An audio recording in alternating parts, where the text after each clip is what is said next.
Well, the hardest job of any human is becoming who they are.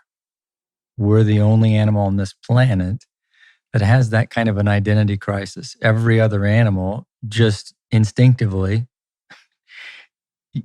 becomes who they are. You know, a lion pup becomes an adolescent lion and then an adult lion. And it never wishes that it were a tiger. At least from what we've studied on them, they're very satisfied. They don't, that lion does not wish it were a vegan.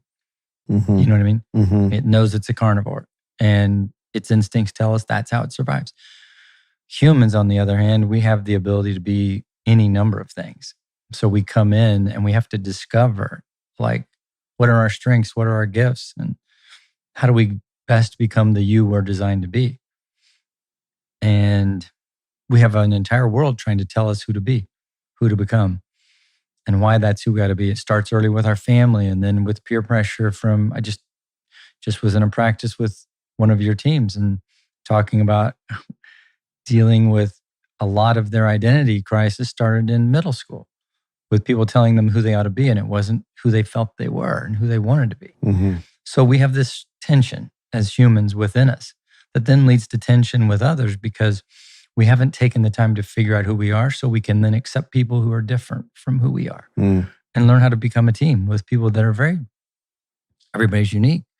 And so we help people build their core, we call it, which is figuring out through reflection, time alone, writing, figuring out, what are your deepest held beliefs and where do they come from? And what are your true identities? The names you call you, not the names people called you. Mm-hmm. What are the names you call you?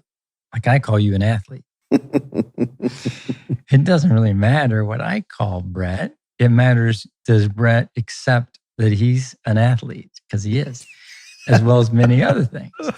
And so we help our clients name themselves in a very positive way, because we tend to hold on to some of the names we've been called that weren't edifying. Mm-hmm. So identity is the second thing. And then principles, like what are the values that mean the most to you? And once you've worked on that, we call that your WIP, your work in process. Those are the first three elements to your core.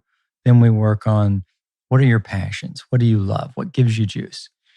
And what are the core purposes, the big whys for why you think you're here and why you want to go there? Mm-hmm. And then lastly, we help you work on your own process for tightening all of that up. We call that the 6-pack, the WIP, the 3P. So the first thing we do, and the thing we never stop doing, is building our own core and our client's core. Mm-hmm. I'm still working on mine. In fact, one of my deeply held beliefs is a work in process right now. It's changing right now. Mm-hmm. I would not have imagined that even months ago, much less years ago, because all of us are meant to evolve. So of course, we're not done. And so that's the work we do. And then once people get clear about that, about, this is who I am, then, okay, well, now let's make a life where our work counts. So now let's look at, because we're all working, marriage is work. Being who you are is work. Being a good neighbor is work. Being an entrepreneur is work. Being a head coach is work. Being an athlete is work. Being a teammate is work. Mm-hmm. And so we want people to do work that they labor and love, which we call opus. That's the Latin word that literally means labor of love.